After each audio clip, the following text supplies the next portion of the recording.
तो चलिए बच्चों बढ़ते हैं हमारे अगले एग्जांपल की तरफ, दैट इज एग्जांपल नंबर 14। ठीक है, थोड़ा इंटरेस्टिंग सा एक क्वेश्चन है। क्या कह रहा है? कह रहे हैं कि the sum of first 3 terms of GP is 16। ठीक है, जीपी के फर्स्ट 3 टर्म्स का जो सम है वो आपको कितना दिया हुआ है? 16 दिया हुआ है। ठीक है, उसके बाद क्या कह रहा है? And the sum of the next 3 terms, है ना, और उसके बाद वाली 3 टर्म्स का जो सम है वो आपको कितना दिया हुआ है? 128। तो यहां पे टोटल नंबर ऑफ टर्म्स कितनी हो गई? 6 हो गई, है ना। देखो फर्स्ट 3 टर्म्स का सम कितना दिया हुआ है? 16 दिया हुआ है। उसके बाद वाली 3 टर्म्स का जो सम है वो आपको कितना दिया हुआ है? 128 दिया हुआ है। तो पहले की 3 टर्म्स और बाद वाली 3 terms, total number of terms हमारे पास कितनी हो गई? 6। ठीक है, उसके बाद क्या कह रहा है कि determine the first term, the common ratio and the sum to the n terms of the GP. ठीक है, आपको क्या करना है? फर्स्ट टर्म का वैल्यू निकालना है, कॉमन रेशियो आपको निकालना है, और साथ में क्या करना है? Sum to the n terms of GP आपको यहां पे निकालना है। और इसके लिए आपको इंफॉर्मेशन क्या दिया हुआ है कि फर्स्ट 3 टर्म्स का जो सम है वो 16 है, और उसके बाद वाली 3 टर्म जो उसका सम कितना आपको दिया हुआ है? यहाँ पे 128 दिया हुआ है। ठीक है, और टोटल नंबर ऑफ टर्म्स हमारे पास कितनी हो गई? 6 हो गई। तो लिखिएगा solution for the example number 14। ठीक है, late a1 a2 a3 a4 a5 and a6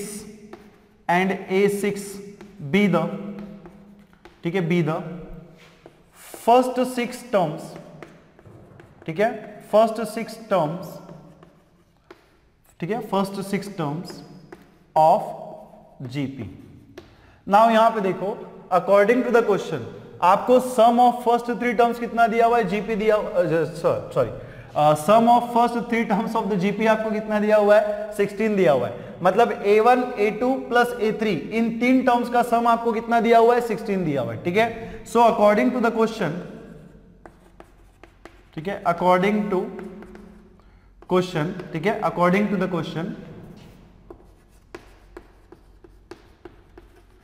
आपको फर्स्ट 3 टर्म्स का सम कितना दिया हुआ है? That is a1 plus a2 plus a3 is equals to आपको क्या दिया हुआ है? यहाँ पे 16 दिया हुआ है ना। कितने दिया हुआ है? 16 दिया हुआ है। दैट इज, ठीक है, that is a1 plus a2 plus a3। इसका मतलब क्या हो गया? सम ऑफ 3 टर्म्स। देखो सम ऑफ n टर्म्स हम किससे डिनोट करते हैं? Sn से डिनोट करते हैं। तो सम ऑफ 3 टर्म्स हम किससे डिनोट करेंगे? S3। तो इसी का मतलब क्या होना चाहिए? S3 is equals to 16। इसको आप चाहे तो इसे रेफरेंस नंबर 1 दे देंगे। ठीक है, क्या दे देंगे हम यहाँ पे? Reference number 1। नाउ यहाँ पे देखो इसके बाद वाली 3 टर्म्स मतलब a4 a5 और a6, इसका सम कितना दिया हुआ है? 128। एल्सो, ठीक है, एल्सो a4, ठीक है, also a4 plus a5 plus a6 इसका सम हमें कितना दिया हुआ है? 128। इसको हम दे देंगे रेफरेंस नंबर 2। ठीक है ना, क्या दे देंगे? Reference number 2। अब यहां पे देखो टोटल नंबर ऑफ टर्म्स का सम कितना हो जाएगा? टोटल टर्म्स हमारे पास कितनी है? 6 है। तो इनका अगर हम सम निकाले तो हमें क्या करना पड़ेगा? इक्वेशन नंबर 1 और इक्वेशन नंबर 2 को ऐड करना पड़ेगा। तो सबसे पहले हम लोग क्या करेंगे? Let S6 denote the sum of first 3 terms, ठीक है, sorry, first 6 terms of GP. ठीक है, सो देयरफॉर, ठीक है, therefore S6 is equals to क्या हो जाएगा? a1 plus a2 plus a3 plus कितना होना चाहिए? ठीक है, कितना हो जाएगा? a4 प्लस a5 प्लस कितना हो जाएगा? a6, है ना, कितना हो जाएगा? a6। ठीक है, तो यहां पे देखिए इसी को हम कैसे लिख सकते हैं? That is S6 is equals to कितना हो जाएगा? ये a1 plus a2 plus a3 को हम एक ब्रैकेट में रखेंगे और प्लस ये a4 plus a5 plus a6 को हम क्या करेंगे? एक ब्रैकेट में रखेंगे। अब ऐसा हमने क्यों किया? तो देखो इक्वेशन नंबर 1 में फर्स्ट 3 टर्म्स का सम जो है हमारे पास अवेलेबल है कितना है? 16 है। और इक्वेशन नंबर 2 में उसके बाद वाली 3 टर्म्स का सम हमें दिया हुआ है कितना है? 128 है। तो इक्वेशन नंबर 1 और 2 का अगर हम यूज करें तो यहां पे S6 आपको कितना मिलेगा? S6 इज इक्वल्स टू, ठीक है, S6 is equals to a1 plus a2 plus a3। इसकी वैल्यू कितनी है बेटा? 16 है।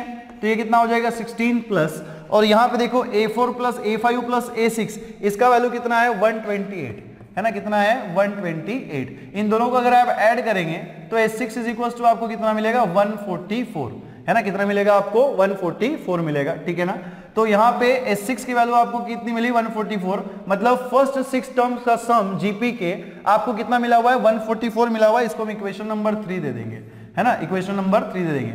नाउ यहाँ पे देखिए, ठीक है, यहाँ पे देखिएगा कि S6 इज इक्वल टू 144 है, but according to the sum of n terms वाला फॉर्मूला हमारे पास है नाउ, ठीक है ना। नाउ इसको नहीं भी दिया तो भी कोई दिक्कत नहीं है, ठीक है। Now Sn is equal to कितना होता है बेटा, Sn इज इक्वल टू क्या होता है a multiplied by 1 minus r raise to n divided by 1 minus r, है ना। हमारे पास सम ऑफ n टर्म्स का फॉर्मूला है, sum of n terms of the GP, इसका फॉर्मूला क्या है, Sn is equal to a multiplied by 1 minus r raise to n divided by 1 minus r। तो अगर मैं S6 निकालूं तो S6 इज इक्वल टू कितना हो जाएगा बेटा, S6 इज इक्वल टू कितना हो जाएगा, n की जगह पे हमें 6 रखना पड़ेगा, तो क्या मिलेगा a multiplied by 1 minus r raise to 6 divided by कितना हो जाएगा 1 माइनस r। इसको हम दे देंगे यहाँ पे, और S6 की जो वैल्यू है वो कितनी है 144 है ना, तो इसी को हम कैसे लिख सकते हैं 144 के बराबर में कितना हो जाएगा a multiplied by 1 minus r raise to 6 divided by 1 minus r। इसको हम यहाँ पे दे देंगे इक्वेशन नंबर 3, ठीक है ना। इसको हम यहाँ पे क्या दे देंगे, इक्वेशन नंबर 3 दे देंगे, ठीक है। नाउ यहाँ पे देखिए इस Sn के ऊपर से जैसे हमने S6 निकाला वैसे हम S3 भी निकाल सकते हैं, एल्सो, ठीक है, also S3 is equal to क्या हो जाएगा, तो हमें क्या करना पड़ेगा, S3 अगर हमें निकालना है तो हमें क्या करना पड़ेगा, यहाँ पे n की जगह पे 3 पुट करना पड़ेगा। तो अगर आप n की जगह पे 3 पुट करते हो तो क्या मिलेगा, S3 मल्टीप्लाइड बाय S3 के बराबर में a multiplied by 1 minus r raise to n की जगह पे हमें कितना रखना है 3 रखना है, सो 1 minus r cube divided by कितना हो जाएगा अगेन 1 माइनस r। इसको हम यहाँ पे दे देंगे इक्वेशन नंबर 4, ठीक है, क्या दे देंगे, इक्वेशन नंबर 4। फिर से हमने थोड़ा सा यहाँ पे जल्दी कर दिया क्योंकि S3 का भी वैल्यू हमारे पास अवेलेबल है, कितना है 16 है, तो यहाँ पे हम S3 का वैल्यू पहले नोट कर लेते हैं, बाद में उसको इक्वेशन दे देते हैं, ठीक है। तो ये 16 हो जाएगा, इसके बराबर में आपको क्या मिल जाएगा a multiplied by 1 minus r cube, ठीक है, और डिवाइडेड बाय कितना हो जाएगा 1 माइनस r। अब हम इसको दे देंगे इक्वेशन नंबर 4, ठीक है। अब देखो क्या करेंगे हम, इक्वेशन नंबर 3 को इक्वेशन नंबर 4 से डिवाइड कर दो, ठीक है, डिवाइड इक्वेशन नंबर, ठीक है, divide equation number 3 by equation number 4, है ना, equation number 3 by equation number 4। तो क्या मिलेगा, देखो LHS से LHS को डिवाइड करेंगे, RHS से RHS को डिवाइड करेंगे। देखो इक्वेशन 3 का LHS कितना है 144 और इक्वेशन 4 का LHS कितना है 16। इसके बराबर में देखिए इक्वेशन 3 का RHS कितना है a multiplied by 1 minus r raise to 6 divided by कितना है 1 minus r and divided by equation 4 का RHS कितना है a multiplied by 1 minus r cube divided by कितना है 1 माइनस r, ठीक है। तो यहाँ पे देखिए 144 बाय 16, 144 बाय 16 कितना हो जाएगा 9 हो जाएगा, और इसके बराबर में देखिए आपको कितना मिलेगा, ठीक है ना, a multiplied by 1 minus r raise to 6 divided by 1 minus r, और ये a multiplied by 1 minus r cube divided by 1 minus r, ये ऊपर शिफ्ट हो जाएगा, तो जो टर्म डिनोमिनेटर था वो न्यूमरेटर में चला जाएगा और जो न्यूमरेटर था वो डिनोमिनेटर में आ जाएगा। तो क्या मिलेगा 1 माइनस r डिवाइडेड बाय कितना होना चाहिए a multiplied by 1 minus r cube. तो आप क्लियरली देख सकते हो कि ये 1 माइनस r यहाँ पे कैंसिल हो जाएगा, ये a यहाँ पे कैंसिल हो जाएगा, तो आपको कितना मिलेगा बेटा 9 के बराबर में आपको क्या मिलेगा 1 minus r raise to 6 divided by 1 minus r cube, ठीक है। तो देखो इसी को आगे हम कैसे लिख सकते हैं, ठीक है, 9 के बराबर में, ठीक है, यहाँ पे देखो ये जो 1 माइनस r रेज़ टू 6 है ना, इसी को हम क्या लिख सकते हैं 1 माइनस r क्यूब का स्क्वायर लिख सकते हैं। क्या ऐसे r क्यूब का स्क्वायर हम लिख सकते हैं, क्या देखो पावर का मल्टीप्लीकेशन हो जाएगा, 3 into 2 अगेन क्या मिलेगा 6 मिलेगा, और इसके डिनोमिनेटर में कितना है 1 माइनस r क्यूब, कितना है यहाँ पे 1 माइनस r क्यूब। अब देखो इसको हमने ऐसा क्यों लिखा, तो देखो हमारे पास ये फॉर्मूला है कि a square minus b square is equal to क्या होता है a माइनस बी इंटू क्या होता है a प्लस बी। अब देखो इसको हम इसके फॉर्म में कैसे लिखेंगे, so this will implies 9 is equals to 1 को हम क्या लिख सकते हैं 1 का स्क्वायर माइनस, ठीक है, और ये फिलहाल के लिए r क्यूब को हम x अज्यूम करके चलते हैं, ठीक है। तो ये कितना हो जाएगा x स्क्वायर डिवाइडेड बाय कितना हो जाएगा 1 माइनस x, ठीक है, कितना हो जाएगा 1 माइनस x। हमने क्या किया यहाँ पे वेयर, ठीक है, where r cube is equals to कितना है x है, ठीक है। हमने फिलहाल के लिए ये अज्यूम किया है कि r क्यूब हमारा कितना है x है। अब ऐसा अज्यूम मैंने क्यों किया आपको मैं बताऊंगा। अब देखो ये जो 1 स्क्वायर माइनस एक्स स्क्वायर है ना, ये आपको बिल्कुल इसके जैसा दिख रहा है, ए स्क्वायर माइनस बी स्क्वायर के जैसा दिख रहा है, दिख रहा है नहीं दिख रहा है ना। ये जो 1 स्क्वायर माइनस एक्स स्क्वायर है किसके जैसा दिख रहा है, ए स्क्वायर माइनस बी स्क्वायर के जैसा दिख रहा है। और ए स्क्वायर माइनस बी स्क्वायर को हम क्या लिख सकते हैं, ए माइनस बी इंटू ए प्लस बी। तो इसको भी हम इस फॉर्म में लिख सकते हैं ना। ओनली डिफरेंस क्या है, ए की जगह पे 1 है और बी की जगह पे क्या है, x है।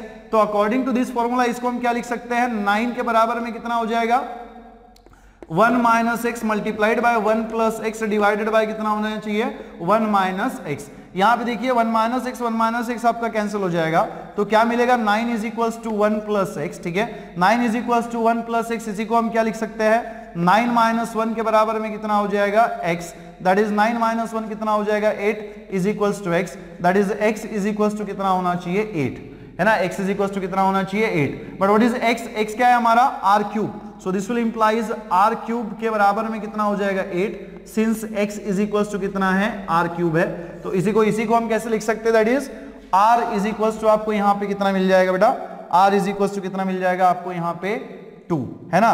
8 क्यूब, 8 का मतलब क्या होता है, आप चाहे तो इसको ऐसा लिख सकते हो, r क्यूब के बराबर में 8 का मतलब क्या होता है, 2 क्यूब। तो आपको r की वैल्यू यहाँ पे कितनी मिलेगी, 2 मिलेगी। r इज इक्वल्स टू 2, मतलब कॉमन रेशियो हमें यहाँ पे मिल गया इस जीपी का, जिसकी फर्स्ट 3 टर्म्स का सम जो है 16 है और उसके नेक्स्ट 3 टर्म्स का सम जो है 128 है। उसका कॉमन रेशियो आपको कितना मिल रहा है, यहाँ पे 2 मिल रहा है। अब कॉमन रेशियो आपको मिल गया, ठीक है, इसका यूज आप इक्वेशन नंबर, ठीक है, इक्वेशन नंबर 4 में कर सकते हो। इक्वेशन नंबर 4 में अगर आप इसका यूज करोगे, r की वैल्यू यहां पे रखोगे, तो आपको क्या मिलेगा, फर्स्ट टर्म मिल जाएगा। ठीक है, तो r की वैल्यू हमें यहां पे मिल गई। r की वैल्यू हमें कितनी मिली है, r इज इक्वल्स टू 2। ठीक है, तो ये r की वैल्यू, कॉमन रेशियो की वैल्यू अगर हम इक्वेशन नंबर 4 में रखें तो हमें फर्स्ट टर्म यहां पे मिल जाएगा। So put r is equals to 2, ठीक है ना, put r is equals to 2 in equation number 4। Equation number 4 में अगर आप r की जगह पे 2 रखते हो, देखो आपको यहां पे क्या मिलेगा, 16 के बराबर में a multiplied by 1 minus r cube. देखो r का क्यूब है, मतलब कितना होना चाहिए, 2 क्यूब, और डिवाइडेड बाय देखो यहां पे कितना हो जाएगा, 1 माइनस 2। इसी को हम क्या लिख सकते हैं, 16 के बराबर में a मल्टीप्लाइड बाय, ठीक है ना, a मल्टीप्लाइड बाय 1 माइनस 2 का क्यूब कितना होना चाहिए, -8, और डिवाइडेड बाय यहां पे कितना हो जाएगा, -1। इसी को हम कैसे लिख सकते हैं, 16 के बराबर में a मल्टीप्लाइड बाय 1 माइनस 8 कितना हो जाएगा, -7, और डिवाइडेड बाय कितना मिल जाएगा, -1। इसी को हम कैसे लिख सकते हैं, 16 मल्टीप्लाइड बाय, देखो -7 -1 माइनस माइनस आपका प्लस हो जाएगा, एंड 7 बाय 1 कितना होना चाहिए, 7, और यहाँ पे कितना है a, तो ये कितना हो जाएगा 7a। हम किस में इंटरेस्टेड है, a की वैल्यू में इंटरेस्टेड है, तो 7 को इधर शिफ्ट कर देंगे, कितना हो जाएगा, 16 बाय 7 के बराबर में कितना हो जाएगा, a। दैट इज a का जो वैल्यू है वो आपको यहाँ पे कितना मिलेगा, 16 बाय 7, सॉरी a का जो वैल्यू है वो आपको यहाँ पे कितना मिलेगा, 16 बाय 7, है ना। तो कॉमन रेशियो आपको 2 मिल गया और फर्स्ट टर्म भी आपको यहाँ पे मिल गया। अब आप यहाँ पे क्या कर सकते हो, सम ऑफ n टर्म्स निकाल सकते हो। अब सम ऑफ n टर्म्स क्या होगा, सो सम ऑफ, ठीक है, sum of n terms in GP is given by, है ना, इज गिवन बाय। कैसे निकालते हैं हम लोग, क्या होता है formula, Sn is equals to a multiplied by 1 minus r raise to n divided by क्या होता है, 1 माइनस r। अब यहां पे देखिए Sn n की जगह पे, ठीक है, n ही रहेगा। फर्स्ट टर्म हमने कितना निकाला हुआ है, 16 बाय 7, ठीक है, और कॉमन रेशियो हमने कितना निकाला हुआ है, यहाँ पे 2 निकाला हुआ है, तो ये कितना हो जाएगा, Sn is equals to 16 by 7, ठीक है, मल्टीप्लाइड बाय, यहाँ पे देखिए 1 माइनस r का वैल्यू कितना है, 2 रेज़ टू n, ठीक है, और यहाँ पे डिवाइडेड बाय कितना हो जाएगा, r का वैल्यू कितना हमारा 2 है, और यहाँ पे भी डिनोमिनेटर में r की जगह पे हमें कितना रखना है, 1 माइनस 2। तो इसको अगर आप सॉल्व करेंगे तो कितना मिलेगा, Sn is equals to 16 by 7, ठीक है, 16 बाय 7 मल्टीप्लाइड बाय, देखो यहाँ पे मैं थोड़ा शॉर्ट में लिख रहा हूँ, आप 1 माइनस 2 करोगे तो कितना मिलेगा, -1 मिलेगा, और ये कितना है, 1 माइनस 2 रेज़ टू n है, तो वो माइनस साइन से हम अंदर मल्टीप्लाई कर देंगे। इस बात को आप समझिएगा कि 1 माइनस 2 अगर हम करेंगे तो आपको कितना मिलेगा, -1 मिलेगा, और -1 से जो निगेटिव साइन है उसको हम लोग क्या करेंगे, इस ब्रैकेट के अंदर मल्टीप्लाई कर देंगे, तो जो टर्म निगेटिव है वो पॉजिटिव हो जाएगा, जो पॉजिटिव है वो क्या हो जाएगा, निगेटिव हो जाएगा। तो फाइनली इसको आप कैसे लिख सकते हो, 16 by 7 multiplied by 2 raise to n -1, ठीक है। So this is a sum of n terms. तो फाइनल आंसर आप कैसे लिखोगे, हेंस, ठीक है, hence a is equal to आपको कितना मिल रहा है 16/7, r इज इक्वल टू आपको यहां पे कितना मिल रहा है 2 and Sn is equal to sum of n terms, है ना, सम ऑफ n टर्म्स हमें निकालना था ना, तो सम ऑफ n टर्म्स आपको यहां पे कितना मिल रहा है 16/7 मल्टीप्लाइड बाय 2n-1, ठीक है, लिखिएगा। तो चलिए बच्चों बढ़ते हैं हमारे अगले एग्जांपल की तरफ, दैट इज एग्जांपल नंबर 15, ठीक है ना। क्या कह रहा है example number 15, given a GP with the a is equal to 729, a क्या होती है हमारी फर्स्ट टर्म, है ना, a क्या होती है फर्स्ट टर्म होती है, तो फर्स्ट टर्म आपको यहाँ पे दिया हुआ है and seventh term is 64, seventh term की वैल्यू आपको यहाँ पे दी गई है, कितनी है 64 है। डिटरमाइन S7, आपको क्या निकालना है S7 की वैल्यू यहाँ पे निकालना है। तो देखो यहाँ पे S7 मतलब क्या, sum of first 7 terms of the GP, ठीक है, जिसका फर्स्ट टर्म जो है वो 729 है एंड सेवंथ टर्म जो है वो क्या है 64 है, ठीक है। तो लिखिएगा solution for the example number 15, given, ठीक है, a इज इक्वल टू हमें कितना दिया हुआ है 729, ठीक है, a इज इक्वल टू कितना दिया हुआ है 729 and seventh term that is a7 आपको यहां पे कितना दिया हुआ बेटा, a7 कितना दिया हुआ है 64 दिया हुआ है, ठीक है ना, a7 कितना है हमारे पास 64 है। नाउ a7 का ही मतलब क्या होता है, देखो हमें स्टैंडर्ड जीपी में पता है कि फर्स्ट टर्म जो है वो क्या होती है a होती है, जीपी की स्टैंडर्ड टर्म्स क्या होती है a, है ना, उसके बाद जो सेकंड टर्म होती है वो क्या होती है ar, थर्ड टर्म क्या होती है ar स्क्वायर, ठीक है, फोर्थ टर्म हमारी क्या होती है ar क्यूब, फिफ्थ टर्म हमारी क्या होती है ar⁴। देखो ये हमारी फर्स्ट टर्म थी, ये हमारी सेकंड टर्म थी, ये हमारी थर्ड टर्म है, ये हमारी फोर्थ टर्म है और ये हमारी क्या है फिफ्थ टर्म है। तो आपको क्या नोटिस में आ रहा है कि जब सेकंड टर्म निकालना था तो r का पावर 1 था, जब थर्ड टर्म थी तो r का पावर कितना, a तो हर इसमें कॉमन है ना, a जो है वो हर टर्म में कॉमन है, ठीक है। यहां पे जब थर्ड टर्म थी तो r का पावर 2 था, यहां पे जब फोर्थ टर्म थी तो r का पावर कितना हो गया, क्यूब हो गया, और जब फिफ्थ टर्म थी तो r का पावर कितना है r⁴ है। तो वैसे ही अगर a7 है मतलब सेवंथ टर्म है तो इसको हम क्या लिख सकते हैं ar⁶, और इसके बराबर में कितना हो जाएगा 64, कितना होना चाहिए 64 होना चाहिए। नाउ यहां पे देखो ये जो ar⁶ के बराबर में 64 है, इसी को हम कैसे लिख सकते हैं, a की वैल्यू कितनी है 729, फर्स्ट टर्म आपको यहाँ पे 729 दिया हुआ है, 729 के बराबर में कितना हो जाएगा, सॉरी 729 मल्टीप्लाइड बाय r⁶, और इसके इक्वल में कितना हो जाएगा 64। देखो इसी को हम कैसे लिख सकते हैं, 729 को अगर हम उधर शिफ्ट कर दे तो क्या मिलेगा, r⁶ के बराबर में कितना हो जाएगा 64 बाय कितना होना चाहिए 729, दिस विल इंप्लाइज r⁶ के बराबर में 64 का मतलब कितना होना चाहिए 2�6, 64 का मतलब क्या होता है 2�6, ठीक है, 2 को अगर आप 6 टाइम्स मल्टीप्लाई करेंगे तो क्या मिलता है 64 मिलता है, और 729 का मतलब क्या होता है यहाँ पे 3�6, 3 को अगर आप 6 टाइम्स मल्टीप्लाई करेंगे तो आपको कितना मिलेगा 729 मिलेगा। देखो इसी को हम कैसे लिख सकते हैं, r⁶ इज इक्वल्स टू, यहां पे देखो दोनों का पावर अगर कंबाइन कर दिया जाए तो आपको क्या मिलेगा 2/3⁶, कितना मिलेगा 2/3⁶। तो r⁶ के बराबर में आपको क्या मिल रहा है 2/3⁶, r के पावर को अगर उधर शिफ्ट कर दिया जाए, LHS में शिफ्ट कर दिया जाए तो वो क्या हो जाएगा r इज इक्वल्स टू, ठीक है, r is equals to 2/3⁶, raise to कितना हो जाएगा 1/6। देखो 6 × 1/6 कितना हो जाएगा 1 हो जाएगा, मतलब r इज इक्वल्स टू आपको क्या मिलेगा यहाँ पे 2/3⁴, इसी को आप क्या लिख सकते हैं r इज इक्वल्स टू 2/3, मतलब कॉमन रेशियो आपको यहाँ पे मिल गया। देखो आपके पास फर्स्ट टर्म भी अवेलेबल है और आपके पास कॉमन रेशियो भी अवेलेबल है, और आपको क्या निकालना है फर्स्ट 7 टर्म्स की सम निकालनी है। तो आपको पता है कि sum of n terms we have, ठीक है, we have sum of n term जो है वो कैसे निकालते हैं, a मल्टीप्लाइड बाय क्या होता है 1 - r⁴ डिवाइडेड बाय क्या होता है 1 - r। तो यहां पे देखो Sn है, n की जगह पे हमें कितना रखना है 7 रखना है, put n is equals to 7, n की जगह पे हम क्या करेंगे 7 रखेंगे, तो n की जगह पे अगर हम 7 पुट करते हैं तो आपको क्या मिलेगा S7 इज इक्वल्स टू, देखो यहाँ पे a का वैल्यू कितना बेटा 729 है, राइट है ना, कितना है 729 मल्टीप्लाइड बाय 1 - r⁴, r की जगह पे हमें कितना रखना है 2/3, है ना, r की जगह पे हमें कितना रखना है 2/3, तो ये कितना हो जाएगा 2/3⁴n, n की जगह पे हमें कितना रखना है 7 रखना है, और डिवाइडेड बाय यहाँ पे कितना हो जाएगा ठीक है, डिवाइडेड बाय यहां पे कितना हो जाएगा 1 माइनस आर, आर का वैल्यू कितना है 2/3, आर का वैल्यू कितना है 2/3। तो देखो इसको अगर हम सॉल्व करें तो क्या मिलेगा, S7 इज इक्वल टू 729 है ना, 729 मल्टीप्लाइड बाय यहां पे देखिए 1 माइनस 2⁻⁷, देखो 2⁻⁶ आपके पास ऑलरेडी है, 2⁻⁶ कितना होता है 64, 64 को ही हमने क्या लिखा था 2⁻⁶, तो 64 को ही अगर आप मल्टीप्लाई कर दो तो आपको क्या मिलेगा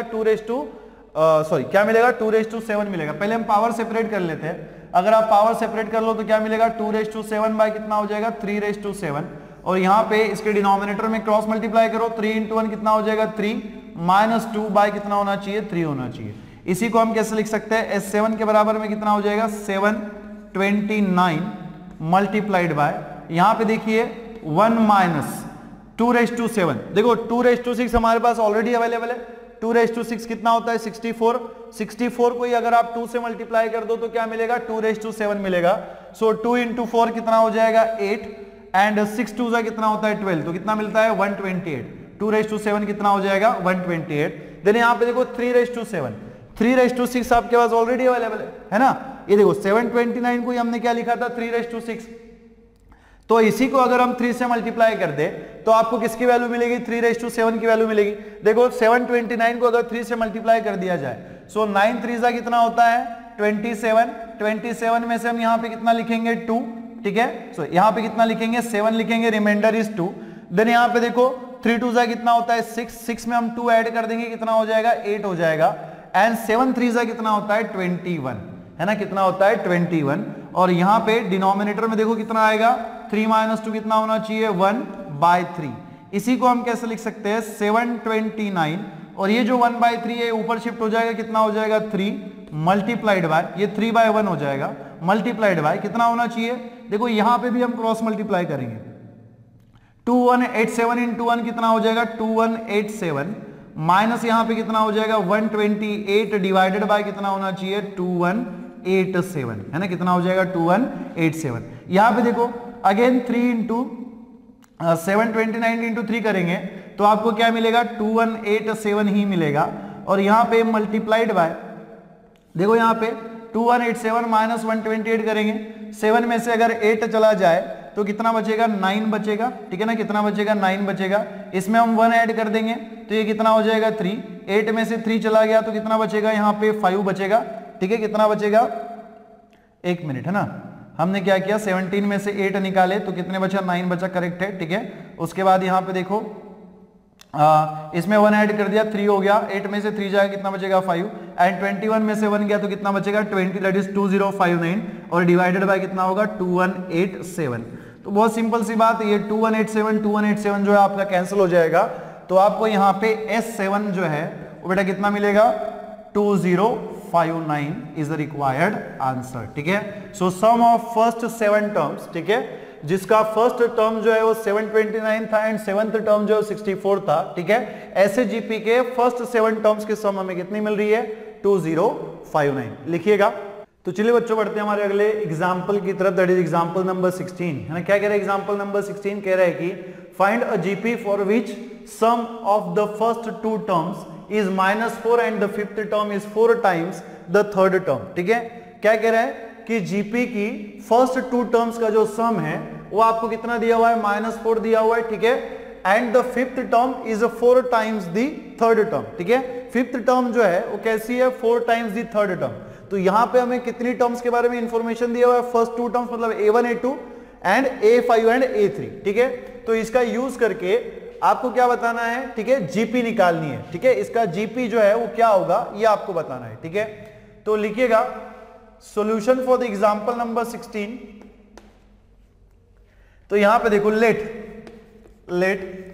A1 A2, ठीक है, be the first 2 terms, be the first 2 terms and A5 and A3, A5 A3 या फिर ऐसा लिखिएगा A3 A5 be the third and fifth term, third and fifth term ठीक है, fifth term of GP respectively, ठीक है, respectively. तो A1 A2 आपको यहां पे क्या, A1 A2 क्या है, हमारी फर्स्ट टर्म है जीपी की, जो जीपी हमें बनानी है, और A3 A5 क्या है, third term and fifth term है, ठीक है। तो देखो अकॉर्डिंग टू द क्वेश्चन में क्या कहा गया था कि sum of the first two terms, मतलब A1 और A2 का सम आपको कितना दिया हुआ है, -4 दिया हुआ है, ठीक है। सो हम यहां पे लिखेंगे अकॉर्डिंग टू क्वेश्चन, ठीक है, according to the question A1 plus A2 आपको यहां पे कितना दिया हुआ है, -4, है ना। A1 plus A2 is equal to कितना दिया हुआ है, -4। नाउ यहां पे देखो A1 प्लस A2 को अगर हम फर्स्ट टर्म और कॉमन रेशियो के फॉर्म में लिखे तो हम कैसे लिखेंगे, देखो जैसे कि हमें पता है कि जीपी में, ठीक है, स्टैंडर्ड जीपी में जो टर्म्स होती है उसकी फर्स्ट टर्म क्या होती है A, सेकंड टर्म क्या होती है AR, थर्ड टर्म क्या होती है AR स्क्वायर, ठीक है, फोर्थ टर्म क्या होती है AR cube and so on, ठीक है। तो हमें ये पता है कि ये होती है first term that is A1, ये क्या होती है A2, ये क्या होती है A3, और ये क्या होती है हमारी A4 होती है। तो जब सेकंड टर्म था तो R का पावर 1 था, जब थर्ड टर्म थी तो R का पावर 2 है, और जब फोर्थ टर्म है तो R का पावर कितना क्यूब है। इसके पहले वाले प्रॉब्लम में मैंने आपको बताया था, ठीक है। एक तो आप ऐसे ध्यान में रखो, या तो फिर आप डायरेक्टली AN वाला फॉर्मूला यूज कर सकते हो, nth टर्म ऑफ जीपी वाला क्या होता है, A multiplied by R raise to n minus 1। आपको A1 निकालना है तो n की जगह पे आप डायरेक्टली 1 पुट कर दो, आपको A2 निकालना है तो डायरेक्ट n की जगह पे आप 2 पुट कर दो, आपको टर्म्स मिल जाएगी, ठीक है ना। तो A1 क्या होती है, फर्स्ट टर्म होती है A, तो इसको हम A लिख देंगे, प्लस A2 क्या होती है, सेकंड टर्म, ये होती है AR, तो यहाँ पे हम लिख देंगे AR, और इसके बराबर में कितना हो जाएगा, -4। इसी को बेटा हम कैसे लिख सकते हैं, A हम कॉमन निकाल दे तो कितना हो जाएगा, 1 plus R is equals to -4। इसको हम यहाँ पे दे देंगे इक्वेशन नंबर 1, ठीक है ना। क्या दे देंगे, इक्वेशन नंबर 1। अब वैसे ही यहाँ पे देखो एक और इंफॉर्मेशन हमें ये दिया हुआ है कि फिफ्थ टर्म जो है वो क्या है, 4 टाइम्स द थर्ड टर्म, है ना। फिफ्थ टर्म क्या है यहाँ पे, 4 times the third term. So therefore also, ऐसे लिखेंगे हम, also A5 is fifth times, fourth time है कि फिफ्थ टाइम्स है ना, 4 टाइम्स, ठीक है, 4 times the third term. Third term क्या है हमारी, A3। अब देखो जैसे हमने A1 A2 को फर्स्ट टर्म और कॉमन रेशियो के फॉर्म में लिखा हुआ है, वैसे हम A5 और A3 को भी तो लिख सकते हैं ना। तो यहां पे देखिए जैसे कि हमें पता है कि जैसे थर्ड टर्म तो R का पावर कितना आता है, 2 आता है, फोर्थ टर्म है तो R का पावर कितना आता है, क्यूब आता है। तो यहाँ पे अगर फिफ्थ टर्म है तो R का पावर कितना हो जाएगा, AR रेज़ टू कितना हो जाएगा, 4, एंड यहाँ पे 4 मल्टीप्लाइड बाय A क्यूब है, तो यहाँ पे R का पावर कितना हो जाएगा, AR स्क्वायर। अगर आपको इसमें से समझ में नहीं आ रहा है तो आप डायरेक्टली ये nth टर्म वाला फॉर्मूला भी यूज कर सकते हो। अगर A5 निकालना है तो n की जगह पे 5 रख देंगे, कितना हो जाएगा, A multiplied by R raise to 5 minus 1, 5 minus 1 कितना होना चाहिए, R रेज़ टू 4। और अगर हमें A3 निकालना है तो n की जगह पे 3 रख देंगे, R रेज़ टू 3 माइनस 1 कितना हो जाएगा, square, that is AR square.